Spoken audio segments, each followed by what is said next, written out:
Raniganj Sahebganj bypass rail gate সংলগ্ন mining কলেজের ভগ্ন কোয়ার্টারের 3 জন চাপা পড়ে আছে বলে আশঙ্কা। মৃত 2। রাস্তা সম্প্রসারণের কাজের সময় হঠাৎ করেই বাড়ি ভাঙা অংশে লোহার রড নিতে যাওয়ার সময় বাড়ির একাংশ ধসে পড়ে।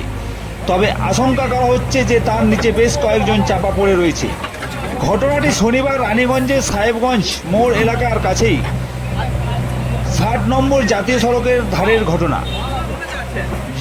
জানা যায় রাস্তা সম্প্রসারণের কাজে যে সকল বাড়ি ভাঙা হচ্ছিল সেই সকল বাড়িগুলিতে কিছু ব্যক্তি লোহা পোড়ানোর সময় একটি অংশ দেওয়ালে চাপা পড়ে।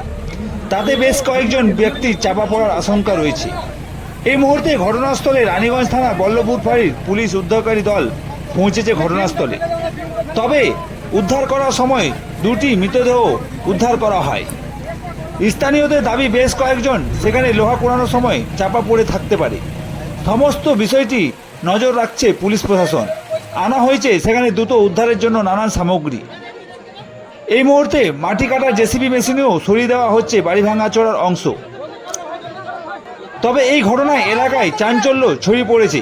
কিভাবে কি কারণে কারা সেখানে লোহার রড কুড়িয়ে নিতে গিয়েছিল সেই নিয়েও এখনও কিছু জানা যায়নি। ওই অংশে আটকে থাকা মানুষের সম্পর্কে কোনো তথ্য মেলেনি। চলছে যুদ্ধকালীন তৎপরতায় উদ্ধার কাজ।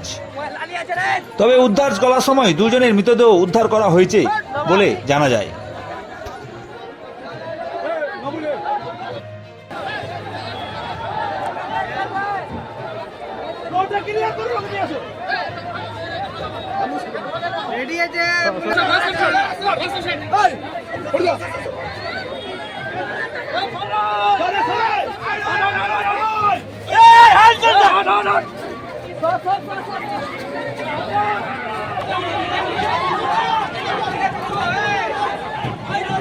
অ্যাকচুয়াল রোডে পুরো বিল্ডিংটা চলে গেছিল।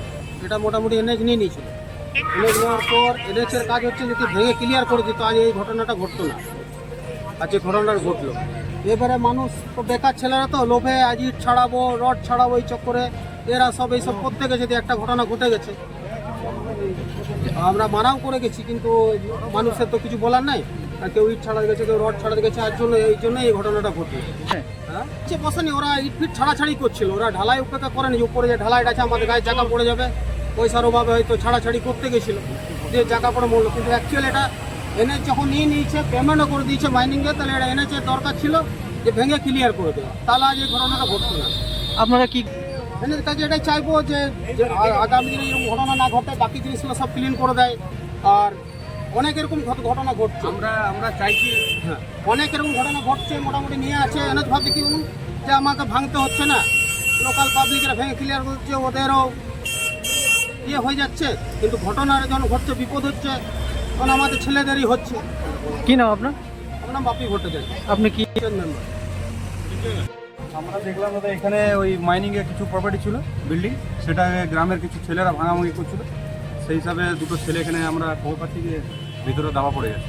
জানি না এবারে কতটা সত্যি কতটা। আমরা চাইছি এনএইচ যখন ওটাই চাইছি যে এনএইচের যেহেতু কাজ চলছে ওনারা কেন আসছেন না, ওনারা এসে অন্তত এখানে গাড়িয়ে চেষ্টাকে দেখতে পাচ্ছেন। ওনারা এখনও আসেননি। একবার আমরা জেসিবি ডেকেছি, দেখে এখন পরিষ্কার পরিচ্ছন্ন চলছে, দেখি ভিতরে কী আছে না আছে চলছে।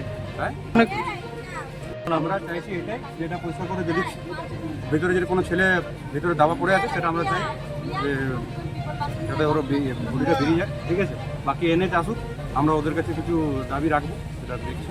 ওনারা আসুক, কথা বলবো। কি নাম না আমার বিশ্বাস হলো ঘটনা হয়েছিল এনেছে যে মাইনিংয়ে আমাদের কোয়ার্টার আছে, দীর্ঘদিন ধরে এখানে মানুষ বসবাস করতো। তো এখানকার যারা দোকানদানি করে দিলীপ তার ছেলে ওইখানে বসে শুনলাম গল্প করছিল। হঠাৎ ওই চাকটা পড়ে যায়, বর্ষার জলে 2-3 দিন ধরে জল হচ্ছিল, হঠাৎ চাকটা পড়ে যায়। আমরা যা শুনলাম কাঠকাটার একজন আছে এবং দিলীপের ছেলে 2 জন স্পটে আমরা মারা যায় এবং আমাদের পুলিশ প্রশাসন তৎক্ষণাৎ কাজ করেছে এবং আমাদের রেস্কিউ করে আসানসোল হসপিটালে নিয়ে যাওয়া হয়েছে। খুবই দুঃখজনক ঘটনা। এই ঘটনা যদি আমাদের এনে এতদিন আমাদের টাকা পেমেন্ট করা হয়েছে, যদি সঙ্গে সঙ্গে আমাদের ক্লিয়ার করে দিত রাস্তাটা, তাহলে হয়তো এই দুর্ঘটনা আমাদের হতো না। খুবই আমাদের দুঃখজনক ঘটনা। এরকম ঘটনা আমাদের খুবই খারাপ লাগছে। আমরা তৎক্ষণাৎ আমাদের মেম্বার আছে 2 জন, আমি উপপ্রধান আছি এবং আমাদের সব লোকাল ছেলেরা, আমাদের সব পার্টির ছেলেরা সব এসে উপস্থিত হয়েছে এখানে। সঙ্গে সঙ্গে আমরা যতটা পেরেছি আমরা হেল্প করেছি।